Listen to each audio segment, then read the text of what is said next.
Hey, aloha. Welcome to KNF, Pure KNF Office Hours with myself, Dr. Drake, bringing you some live questions and answers during this, office hours based on what I used to do in school, where people would say, hey, we've had this class and come to the office hour and ask me questions, learn more. So happy you're here tuning in February 27th, 9 a.m. here, Hawaii Standard Time. And was sorry.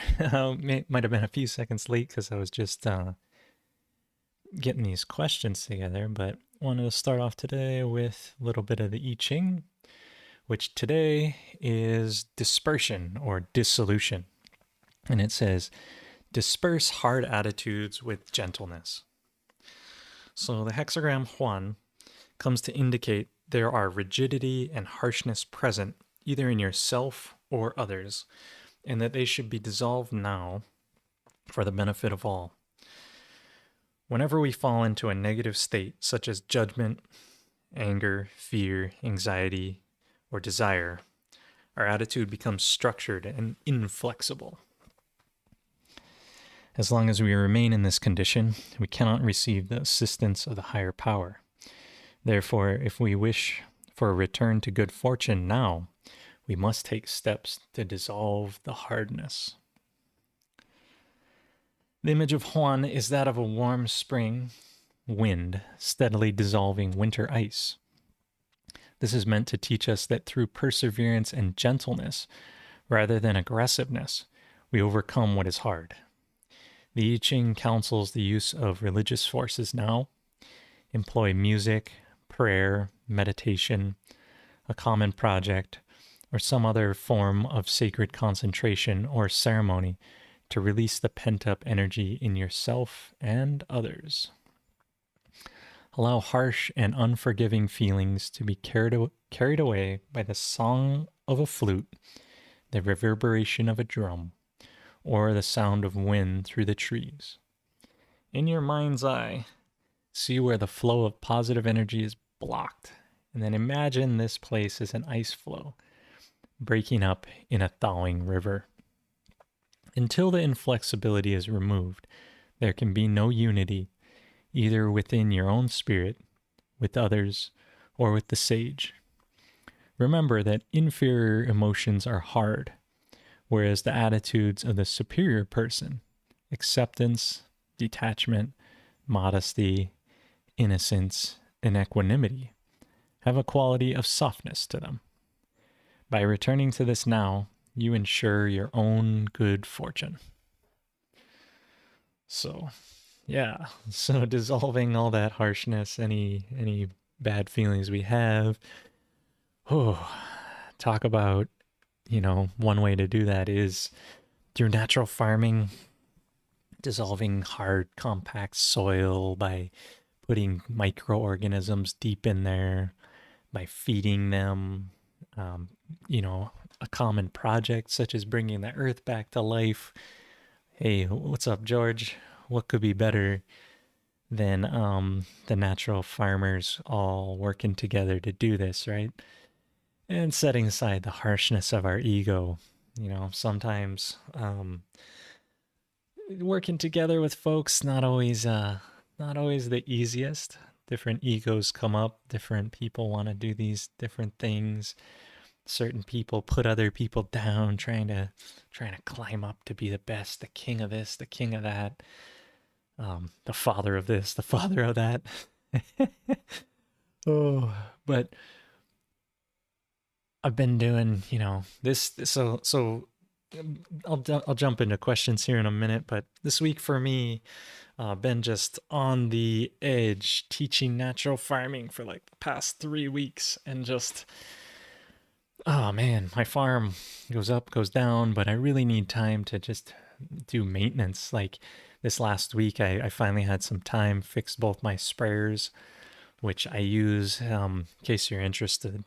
I use a Maruyama MS75E, which is a little weed whacking engine, little unit about this big that I can put 2 hoses into whatever size tank I want. So I usually make like a 35-gallon trash can of maintenance and maintenance solution, which is food, cleanser, medicine, and structure, right? Put those in there, diluted properly, and then spray those out. And I just fixed the Maruyama.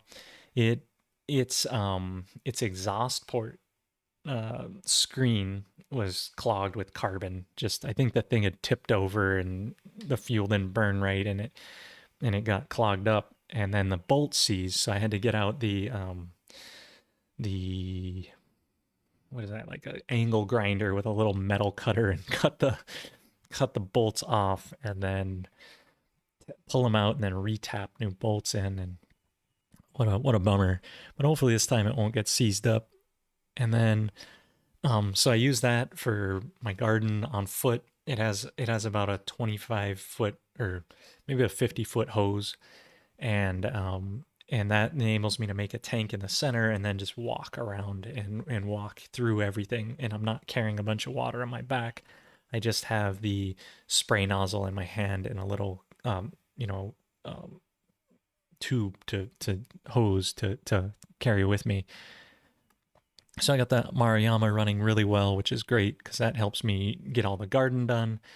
And then I also now got my tractor sprayer going, which I think I might have run it a little dry because when it was low, I was on an angle and going, and I burst one of the diaphragms. So the oil and water was mixing through the diaphragm, and it was so was able to fix that and get so now I got both my tractor sprayer and my on foot sprayer going. So I was just telling Suze when I woke up this morning, because we were talking about some other folks in natural farming that are doing things and how to work together, and really this dispersion is coming through because I really want to work with certain folks and share and do these things. It's been challenging, organizing all this stuff. So, but my number one goal for this year, moving forward into the year of the tiger, it's almost the first little bit of the month of, I kind of go by the Chinese New Year versus the American New Year. Is to spray the farm. I really, really, really, really want to do it every week. No excuses, rain or shine, get out there and spray like 99.9% of the farm every week, because I know what's going to happen is my entire farm is going to look like the plants are fake. They're going to be so beautiful, so shiny, so amazing that they're going to look like I coated wax on them. When I start getting that cleanser out there and it gets the wax to come out thicker and all the plants just shine, that's what's going to make the difference. And I've been slacking this last little bit of time, especially with my sprayers down, teaching, trying to do all kinds of other things, just haven't found the time to do that. So switching what we're doing here on the farm of making different income through tourism, now that that's coming back, and switching that and then spraying the farm, because I know that's going to make the difference for me. And one of the challenges here in Hawaii is the market. I can grow amazing stuff, but then who's going to buy it? And who even knows what good food is these days here? So may start making flour and selling it to you guys out online, people that do respect and understand the quality, the difference, the nutrient density, all these things that are in natural farming, and expand my horizons and just do direct to consumer. If you are interested in buying, like we have some dried bananas and also have some cassava, which is like yucca or manioc. It's known all around the world, but we make that into flour. So if you are, let me know. That way I can start to kind of get that marketing together and just kind of test in the water right now. Are you interested in remotely buying our, pure KNF farm food all the way out where you're at and get you some of the best stuff? So anyway, good intro, good thing. dissolve any harshness, get into it, get soft, and want to talk to you guys a little bit about this. I got a question from Mike over here, and saying thanks for doing these things. He's planning on making the 9 solutions and a new outdoor garden, and he'll probably do some jadam to get the quick microbe application in. And he's saying, is there anything specific I do when preparing a grow space to use with KNF? So we just did, we just prepared a garden bed in front of the house, which was a bed that was kind of abandoned when I had a bunch of pigs break into my yard and tear up my whole gardens, and pigs can be quite devastating and quite heartbreaking. So we kind of let it go wild for a while in hiatus. Now that I have them fenced out, which I've had them fenced out for almost a year now, but getting back into the flow, we just prepared some garden beds. And what we did first was we did the soil prep. So I used my BCS with my power ridger, and I was able to drive it through, and the thing basically throws dirt to either side and makes furrows. So I ran that through and made nice raised beds. They're about 3 feet, a little less than 3 feet wide.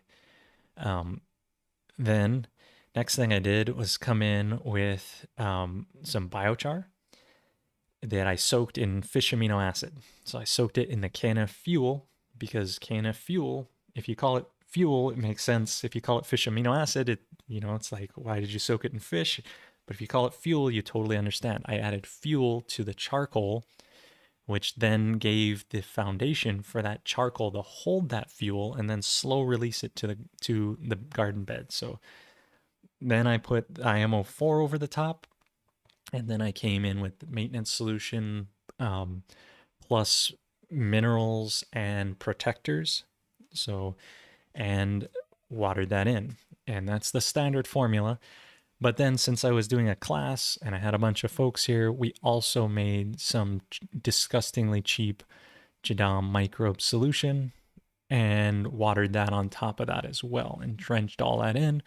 And now the soil, when you touch it, it actually had like a little crust. The microbes are starting to really build that soil texture from what I just kind of destroyed and tilled up. And it's starting to go. So I always, using the jadam microbe solution, also known as disgustingly cheap microbes, is always a good solution for building good soil foundation, getting those together. But also I want to get the KNF microbes of, like what Master Cho would call IMO4 in there, and the biochar. It really makes a difference. And so getting those together, then I covered it with some black plastic. I know last week I was talking about that and someone was like, don't do it. But I did it. And I'm going to burn little holes in those and plant the cabbages in there. And then do another bed where I just do cover crops with the cabbages. And I'm going to do a comparison between the two and try to grow a bunch of cabbages to make a bunch of kimchi and delicious food. So anyway, that's kind of what I do to start a garden bed and get those things up. Hey, what's up, Stone Mason? How's it from Indiana? Like that you guys are tuning in and checking these things out. So there's a question here. Any thoughts on gemstones and crystals? Yes. Yes. If you start to look up what gemstones are, they're like highly concentrated minerals, and they're in these forms that are just off the hook amazing. So what do I do with gemstones? What do I do with crystals? I put those into my bacterial mineral water situation. So hang on one sec. I'm going to go grab it. It's right outside. I'll be right back.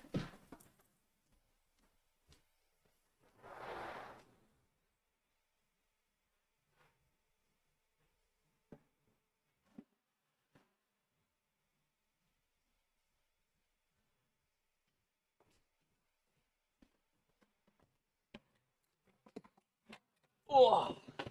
Okay, so if you guys, this here is an interesting contraption that I made, and actually, the instructions for how to do this and what I did is on naturalfarminghawaii.net, and it's under the Vortex Brewer.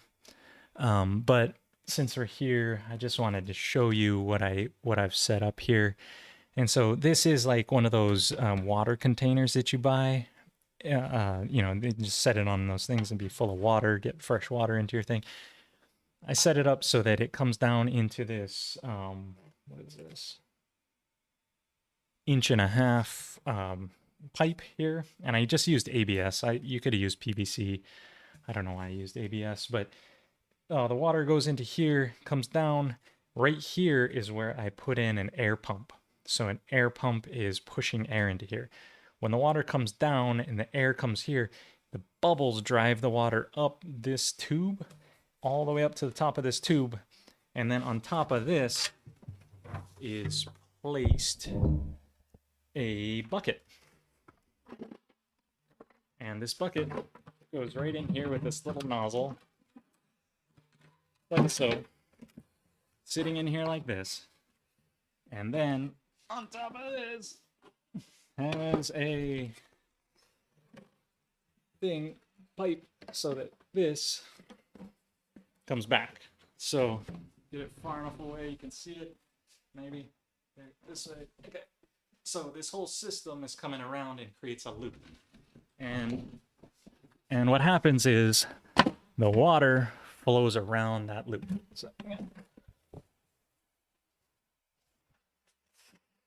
So the water flows around that loop. Okay, so it goes around the top. So what's in the bucket on the top right here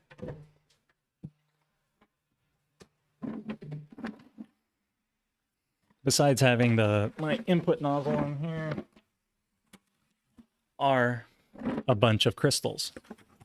So into here, this is some glacial rock that Iceman gave me from Alaska. Then there's other this kind of crystallish rock. Some this rock has a bunch of CalMag in it. Not sure what I should look it up what it is. And then some Elven rock in here. And all these rocks, and then I put a bunch of crystals and all kinds of good stuff in there. And all those rocks, what happens is as the water circulates around, it goes down into that bottom tank, it vortexes around in the bottom tank, and then it's pumped back up by the air, and it falls from here to here, and it hits those crystals.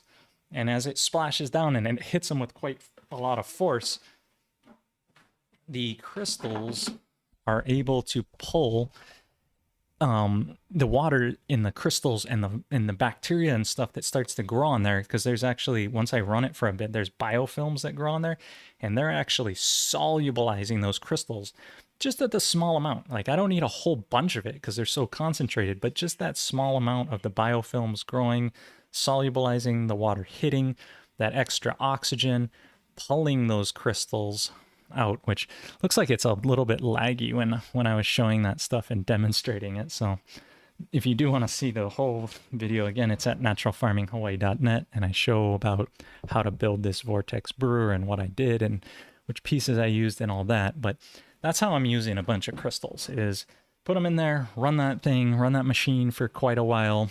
And quite a while, I mean about 18 hours is prime of running it. And all of a sudden, all those crystals and all those things are in the water, and they start to circulate around. And now I'm getting the most benefit out of those crystals. Not only that, high vibes and like some good hippie stuff. And so what I recommend you do is go to like a gem dealer or somebody who has rocks like that and ask them for their broken ones. Ask them for the ones that are sharp, that are smashed, that no one doesn't have much other value for, like, what other things people use crystals for. And those sharp edges are thinner and easier for the biology to break down. So as it's hit with that and it circulates around and that whole system goes, you end up getting a bunch of that material into your water, which then you can water out and get phenomenal results. I also drink the water, and one time my friend, it was like trippy. It was as if like we were traveling through space, and he was talking about crystal waters and archangels and all this wild stuff, and it's amazing to drink that biologically active water. However, don't I'm not saying you should do that. Please don't. But I do. If it smells good and all the other checks and balances. So unless you're a professional, don't drink it. But anyway, that's this system. I've said it for a couple of years now, but I wanted to get it set up so it's just near my house, and that is my drinking water. Becomes that system, because why drink other water when you have access to crystal water, right? So yeah, those things great. And then Stonemason was saying that he uses the crystals in his indoor plants. The IMOs love them. I just think that, all these microbes and things are so sensitive to minor vibrations, and crystals can change a lot of things. They're good. My buddy, when he's sprouting things, he puts crystals near them, and he has phenomenal results. So we'll see on that. Yeah, okay. So getting some food out to you guys. Maybe we'll see. We'll get that together. Cool. And yeah, and then speaking of, we may as well take a small ad break here. No, it's not an ad, but this so Abdullah from Nigeria is saying he's been tuning into all the episodes, and this is, so if you're interested, the Pure KNF Foundation does run knfsupport.com, and all these office hours are right here under office hours, and they've been so generously table of contents. Not the last couple episodes we need to get to, but if you look at the rest of them here, oh man, I guess we have, but they all have these breakdowns of what we're actually talking about during the episode. So if you want to go to something like, for instance, what kind of, they're asking questions about these folks in Alaska, but people talking about their experience with the protectors, with how IMO 4 should be stored, Gil Karangdang, all these different things, So all these have a table of contents associated with them, and you can go back to these past episodes. And again, that's brought to you by the Pure KNF Foundation. And it's available at knfsupport.com. So, yeah. So anyway, check those things out there. Let's see here. So, let's see. Okay, so George was saying he just made a pea shoot fermented plant juice as I recommended, and we'll start spraying the microgreens. Awesome. I think that was in a previous office hour. We were talking about that and getting making ferments from the things you're trying to grow. So George is trying to grow microgreens. So why not make it from sprouts, make a fermented plant juice from that? It's going to have everything it needed. And he got confused if I meant FAA or dose. So fuel, I don't know what you mean by that. So anyway, yeah. And can I recommend for a square foot for pig pen, for a KNF pig pen? My pig pen for farrowing is quite large, and it is a 10 by 12, or no, excuse me, it's a 12 by 14, but you could go 10 by 12 for a farrowing pen. And then the reason it's larger like that, most people farrow in a farrowing crate where they put the mom in the cage and they force her to be down. And but it's not, in Korean natural farming, you want to give them more space because the moms actually raise them by themselves, and then they won't step on the pigs. And having that larger size makes it so that it happens naturally. If you wanted to do raise 10 pigs up to market weight, you could just double that size. So the square footage was 10 by 14, I don't know, 1,400 feet. And then, yeah, so anyway, double that size. Can I make egg yolk oil, WCP, WCA, with eggs that are not from chickens, like eggs of ducks, guinea fowl, etc.? I think yes, eggshells from any birds will work. Chicken eggs tend to be bigger, but go for it. And we just made some egg yolk oil the other day, and from about 30 eggs, we rendered that much in the bottom of a jar. So real potent, good stuff. And yes, you can make the KNF reproduction, which is also called water-soluble calcium. And you can also make KNF structure, which is also, but called WCP, which, what the hell does that mean? And is used with apple cider vinegar with a mother. Absolutely. Homemade vinegar works really well to make those things.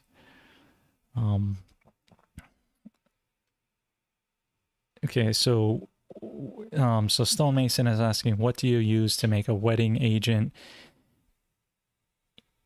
in a normal will a normal 5-gallon bucket work? Yes. So if you're using HDPE plastic, which is like that so-called food grade, even though plastic is always messing with our bodies and stuff, it is heat resistant enough to make the wetting agent. The KOH, potassium hydroxide, is not going to get hot enough to melt your 5-gallon bucket. So we make it regularly in HDPE plastic.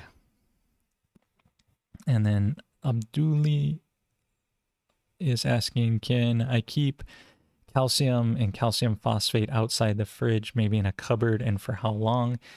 Yes, those are both shelf stable at room temperature. However, if you are using a living mother, like you said before, with an apple cider vinegar, you may want to pasteurize those and just heat them up, just but like not boiling, but just heat them up.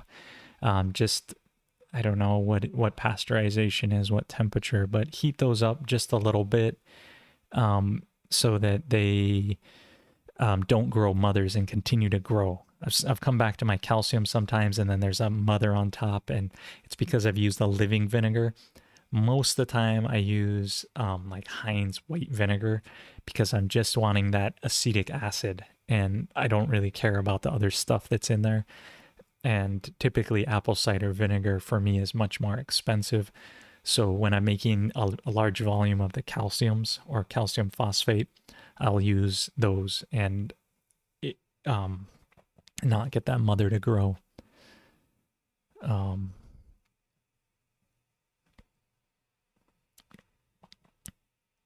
Okay, and for human consumption, how do we take WCA, WCP? Well, first off, consult your doctor, because they're probably going to tell you not to do this, and they have true medical advice.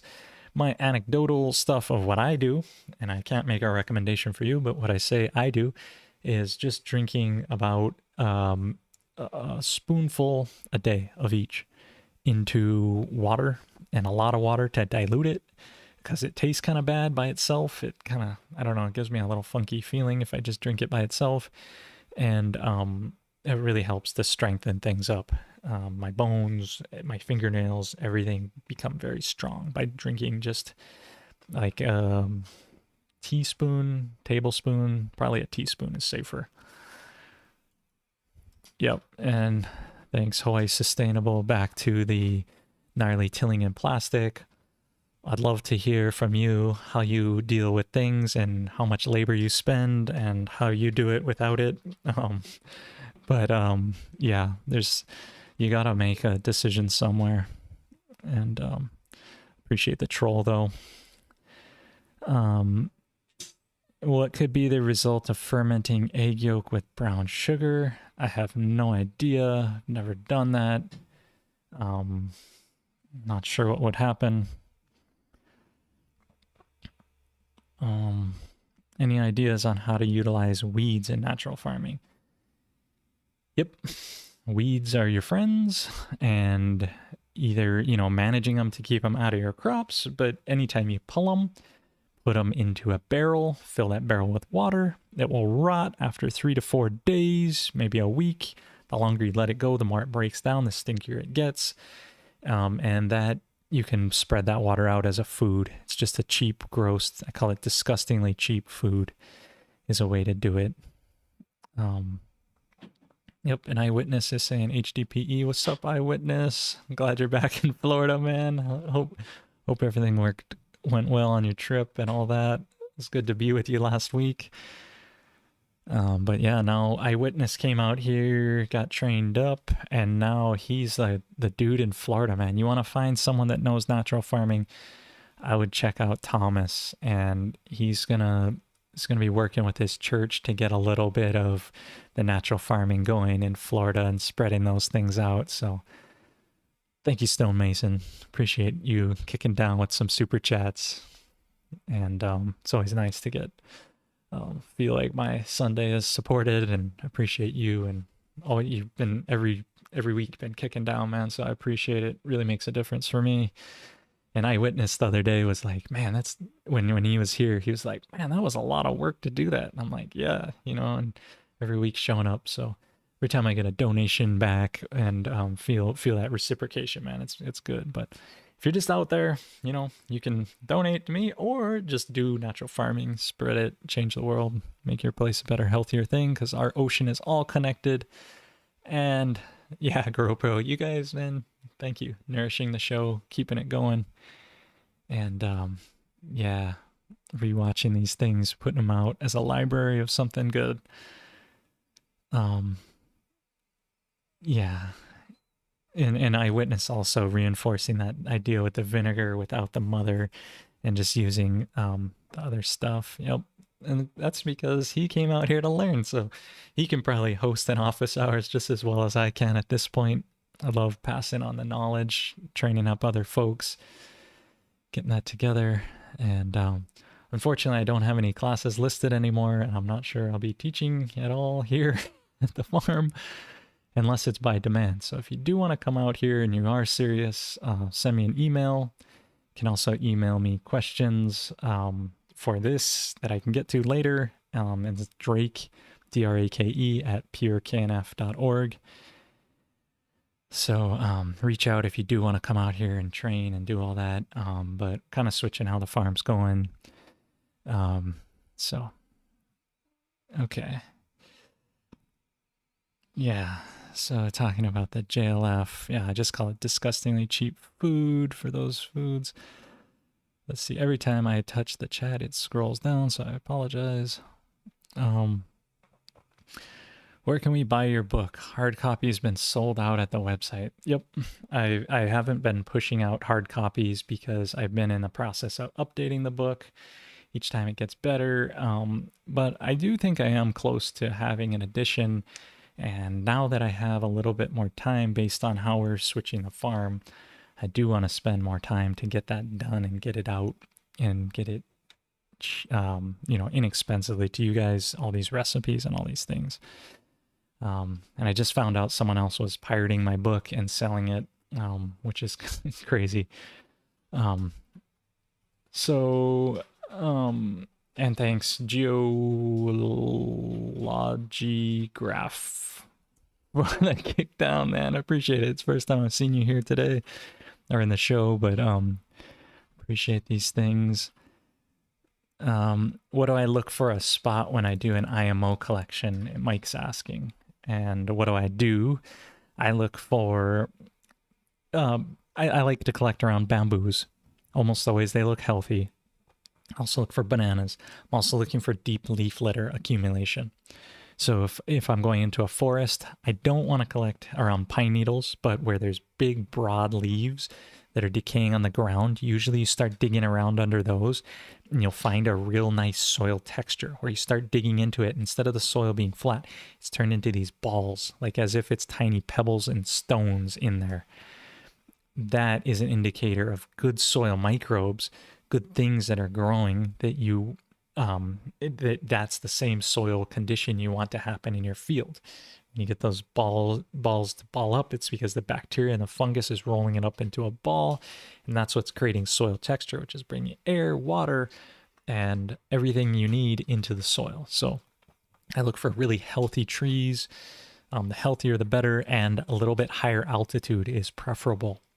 Try not to gather it from a lower altitude, meaning like, 50 to 100 feet is a fair amount for microbes to adapt to. So try to gather it from about 50 to 100 feet higher than where you're at.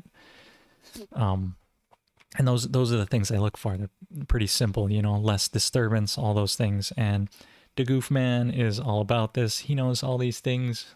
You guys are amazing. Thanks for answering in the comments. You guys get to it before I do. I got to switch up how I do these things and just be more answering the questions right when they get here. Tend to like get stuck on one question and explain it a whole bunch, but it's good. Okay, and how do I transform sandy soil into a growing medium? And the main thing with sandy soil is getting more organic material, organic matter in there, and then just using the microbes as normal. That combination of getting the organic material in there, the microbes will start to break that down. So one way, if you're on a sandy soil, I always do pile tech. So instead of digging down, going into the soil, I'm piling wood chips, and I take about a tractor bucket or two and pile them on the surface, and then make a pile, inoculate that, and then plant around it. So if you're in sandy soil, those microbes, anytime it rains, anytime it's leaking out, all that humic acid and things breaking down from that pile of wood chips is leaking down into that sandy soil, and the roots will reach under into that organic matter. And so instead of trying to dig into your sandy soil and incorporate all this organic matter in there, which is going to, a bunch of digging, tilling, all that heavy back-breaking stuff, just make a pile on the top and let that, and then plant your tree kind of, or plant kind of shallow, and it'll reach under and into that pile. And so that's typically what I do here. And it's really, it's adapted to the tropics for sure because I get so much rain, but similar concept will work anywhere, of building a pile of organic matter, inoculating it, planting around, and don't worry so much about your soil below. Focus on building your soil above and go up from there and build up. And no matter if you got clay soil, you got sandy soil, all those things, as you build up, the plants will reinforce each other and grow into this amazing substrate. And it's way less effort on your part, way less effort on everyone's part to get this good stuff happening. So George is saying regarding the microgreens, he has the KNF protectors and the KNF food at the moment. What ratio should I use for spraying daily? And so using your KNF protectors, if you dilute those 1 to 1,000, as it said, it's potent enough. If there's no need to put it at a higher dilution, unless you were to clean up molds or something, and then dilute down to maybe like 1 to 300. And the same for the fermented plant juice. If you're combining, dilute it 1 to 500, it's pretty standard recipes. And if you're starting there and you're diluting there, it's best to stick to that to start. And then once you really fine tune things, you maybe change it from there. But almost all the ratios are the same. And those, if you go to KNF support and check this out here, if you're interested in the book and all that, at knfsupport.com, right here is the recipe book. And so if you click here, download this recipe book, it takes you to naturalfarminghawaii.net, which is which is my other website here, but you can download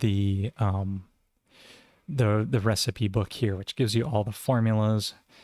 And then also, if you're curious about the formulas and those things, I also have an app on the iOS and Android, which if I can get that, but can't really see it here, but there's an app where you just plug in the numbers of the gallons you want to dilute, hit enter, and it gives you all the dilutions properly to what things should be. And it's a really easy way to do that. Yep, and you're talking about IMOs, biochar, and organic matter. Absolutely, those are the things. And so there's a question from Black Space Force TV. What's up? Of what kind of organic matter should I use? So I want to make a distinction. There's something that they call organic material, and then there's organic matter. Organic material is something like wood chips, grass clippings, something that's just organic material. Organic matter, however, is more like compost, where the humic and fulvics are broken down, and those things, it's more like a compost, and that would be like more like organic matter. So sometimes people will talk about organic matter content, and those are the stable humics and humus that's in the soil, versus organic material, which is just like stuff like sticks and leaves and whatever I chopped up on the top. So if you're talking about what kind of organic matter should you use, there's really only one, which is it's like finished compost of something that's broken down. So having that distinction between, there are two different words that are very similar, organic matter, organic material, but what kind of organic matter should you use? It's probably compost. What kind of organic material should you use? It's whatever you got around. And I build those piles and inoculate them, especially getting the KNF protectors in there and inoculating. It'll break down really fast and really good, and really start to build that in situ kind of compost that'll generate organic matter from your organic material. Yep, and Eyewitness is good on those dilutions. Man, I'm so glad you came out here, Thomas. It's like you're Akamai, man, which means like knowledgeable and smart and good on this, so it's great. Yeah, what's up, Tara Lee? If this is the Tara Lee that I know, that's the Alaskan masseuse. Hit the thumbs up if you like what you're hearing. Yeah, smash that subscribe. Maybe I was thinking about it. Maybe try grow my channel. I don't know. I don't really care. I mean, I do because I want this message to get out to more folks. But yeah. And so you're saying you use sun hemp mix, polyculture, roller crimper, and no-till alpaca. You, Hawaii Sustainable, send me some pictures in the email. I want to see what you got going and give you a shout out and show your methods next time instead of talking about my stuff. And you got a Land Pride no-till drill. You must be on you must have money for sure. If you got a roller crimper and all these things, maybe those tools are the right thing. Maybe you're a good farmer, good size. It all depends on your size, scale, labor, all these things. What are your goals? So glad you're doing it right. It sounds like you are doing it right. And since you know about Farmers Union, because you always talk about that, I'm sure you got this stuff. And the free UH info, yeah. And those University of Hawaii papers, that's actually worth mentioning here, is that those University of Hawaii papers, if I go, I believe this is here. Let's see, one sec before I say this stuff. Yeah. Yeah. So if you look at KNF support, knfsupport.com, come up here under getting started and go to these tutorials, you'll see that, like, if I click on this, how to make KNF food, you will see that it is the University of Hawaii College of Tropical Ag and Human Resources, University of Hawaii, Manoa. And right here, I'm actually listed as one of the authors here. Yeah, that's if you wanted to know my real name, there it is. And so of all these papers, these are great papers that we wrote with the university backing it. They tell you, you know, what is it, how to make it, how to collect, cut, what plants to use, all these things. And this was a thing that I worked with Mike DuPont and a few other natural farmers, and Mike DuPont actually did majority of this. Really just only helped out with a few, very small bit of this, but just to like endorse that this is correct how to do it. But the University of Hawaii free papers, I'm actually an author listed on there. So whether I wrote it or not is a collaboration. Mostly Mike wrote it, actually, if you really want to know. But yeah, so those papers are good. Those are at knfsupport.com, again, under that how to do it page. Question here. Should I soak the biochar in IMO? Yep. If you make a liquid IMO tea, start to bubble that, make it nice, get that going. It really, the IMO tea really helps get the fuel in there, get the IMOs in there. They can live in the biochar. And if you're just putting biochar in the soil, they will migrate into there, especially if you've soaked the biochar in food and fuel. The microbes will go in there and they'll actually live in your biochar. You'll come out to it and you'll see all these white mycelium right around your biochar. It's pretty good stuff. So that's a good idea. Don't soak it too long. You don't want to have bad microbes in there. So just keep it aerobic, keep it, 100. So Francis is asking, I'm having a hard time finding brown sugar in bulk where I live. Could I make my own by mixing bulk white sugar with blackstrap molasses? I have heard most brown sugar on the market is made that way. Yes, absolutely. That makes sense to me. I also just want to show you here, if you're interested in sugar, and you go here, this is my YouTube channel. So if you just click in the description below, click on my name, it'll take you to my channel. But also you can reach this by going to knfvideo.com and it redirects you here. So knfvideo.com, it takes you here. And then you'll notice in one of my playlists here, there's this KNF sugar versus molasses. So this was a lecture that I gave in the Philippines, and it's about a half hour long. But this thing has all these chapters here, and you can see, what is raw sugar, muscovado. Yeah, and I actually should probably make this a little bit more clear, this table of contents, but what is raw sugar? And it tells you the difference between, here at this point, it's telling you the process between. So if you look at this, let's see here. Oh, where's the full diagram?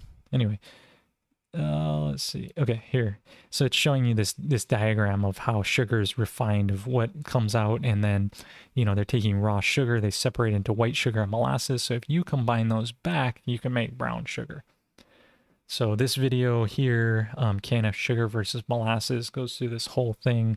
It's something I made to explain to the Philippines why we're using brown sugar versus molasses, because they would always tell me, here in the Philippines, we have less money, so molasses is cheaper, so we use molasses. And I say, even though you're spending a little bit more to get raw sugar or brown sugar, your product is not the same. If you use molasses, you're not getting the same outcome because you've separated out this white sugar and molasses, and the molasses has a higher moisture content, which tends to rot and corrupt your solution. So I made this to explain it to those folks over there, just in a way of saying, hey, here's the difference.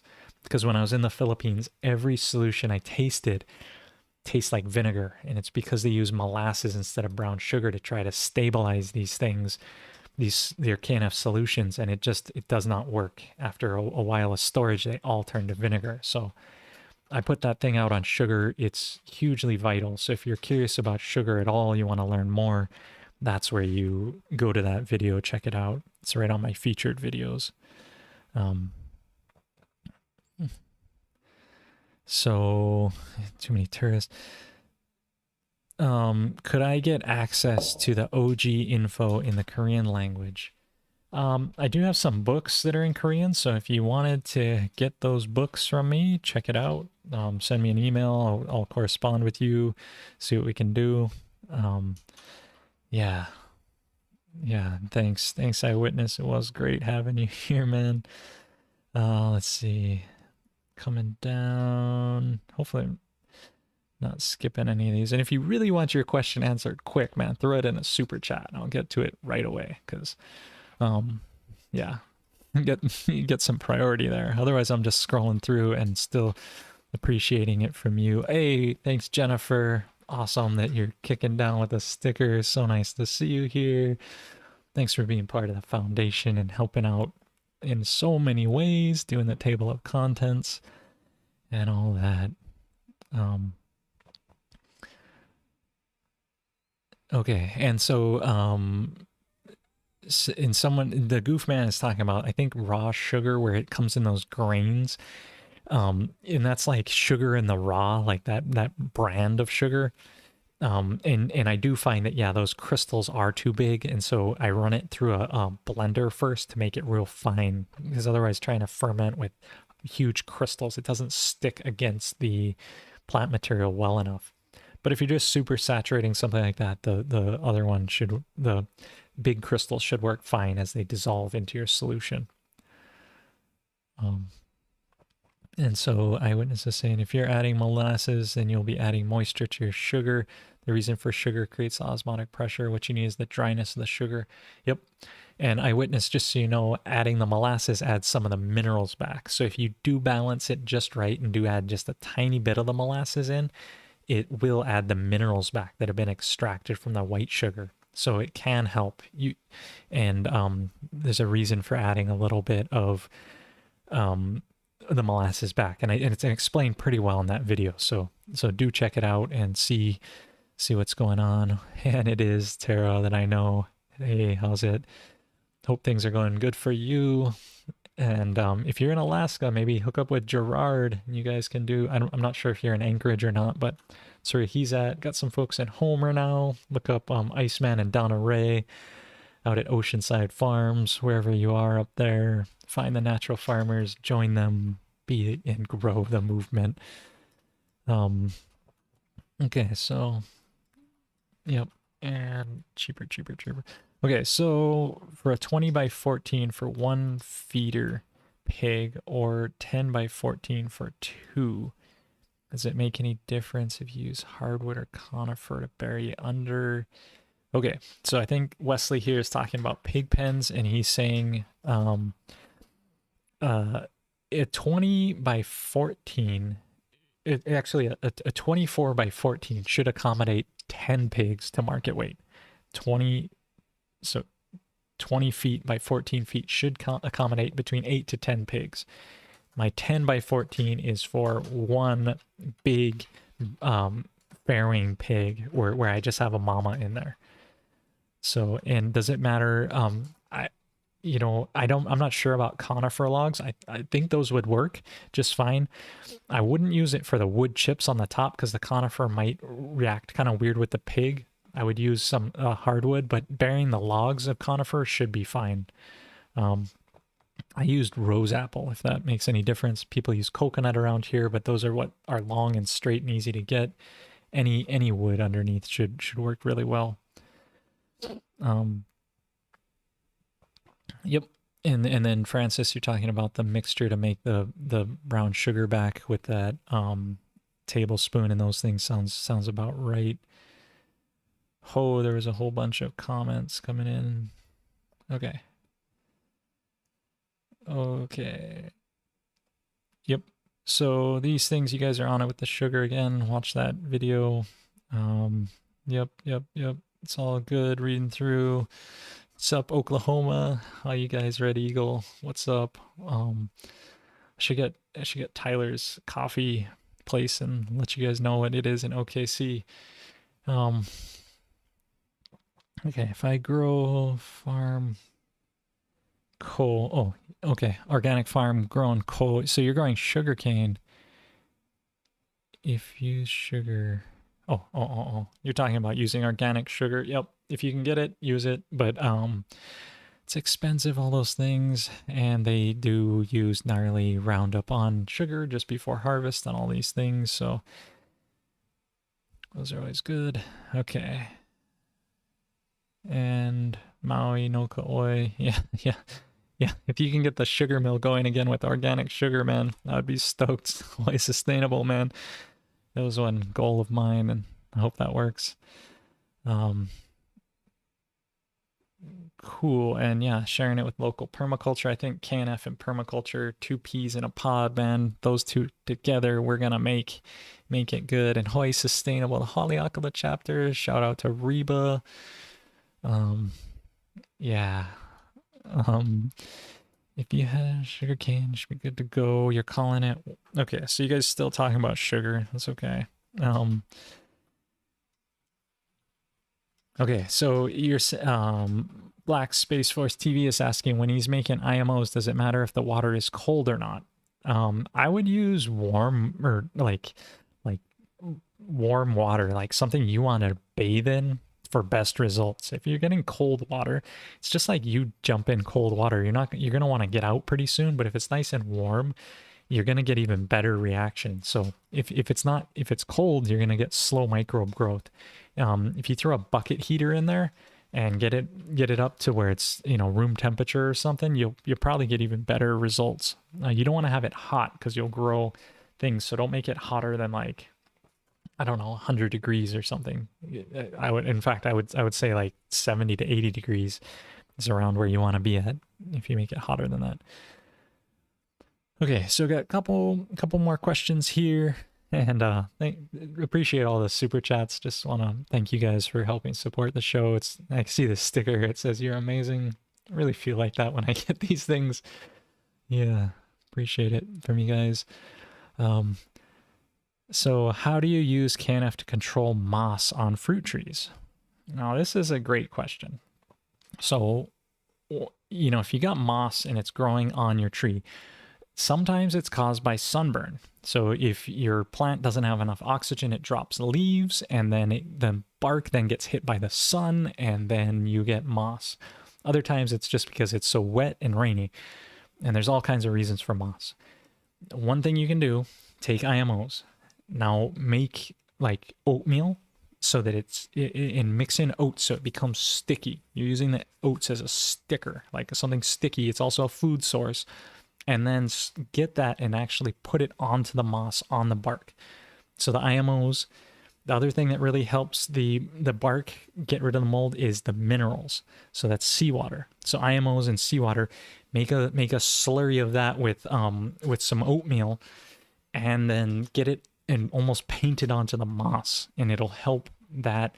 The IMOs will help to ease that sunburn, and the minerals will help that bark to regrow where it doesn't feel like it needs that. That it's almost like, when you get sunburn, you have peely skin. That's what the moss is for the tree.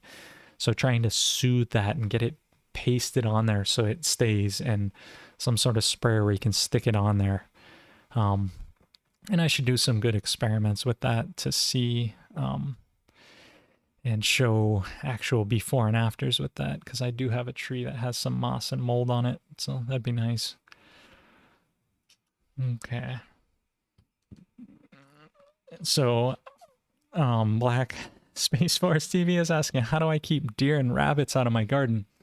Dogs, fences, traps, get hungry. Other than that, if you're looking for some way to like deter them naturally with something, something stinky, there's ways to spread different herbs and things that you could spray that would deter them, because the flavor would change. Hot chili pepper water or something like that. There's those solutions, but largely, how do I deal with pigs here? I fence them out and I hunt them and I eat them, and they know that if they come in here, I'm coming after them. And so that's how I deal with it, is physically just you know, ferment them, turn them into a food product, make it so it's something actually my garden draws them in, so they get closer so that I can have tasty pork. So Benjamin here is raising 40 new egg layers on the KNF system. Amazing results, the healthiest babies you've ever seen. And that's right. If you raise them the KNF way, there's a whole method of having the chicks in the small box where they run back and forth. Their box expands, and then you also help feed them the whole way up. And it's true, when we raise them that way, we get amazing results, healthiest babies, and they don't get the same respiratory disease, which I just saw a news report that bird flu is spreading in America. So switch to KNF, get the living floor, get the airflow going through your poultry operation, raise your chicks to be strong, build their intestines so that they can handle the food, so they get more digestibility, so your food goes more into building chickens than just wasting away and all these things. So get into it, you know, and do these things. And so here, finishing up today, we're about 10 o'clock for me. Hour's about over, but I think I started a couple seconds late, so I'm just going to scroll through this chat, see if there's any more questions to get through here. Yeah, and just showing your friends how to do this. It's really the best way to do it, you know, getting these things out. It's here, we got a global community. Got all of us together. Love the Nako video. Awesome. Yeah, he's got to get him into some natural farming for his horses.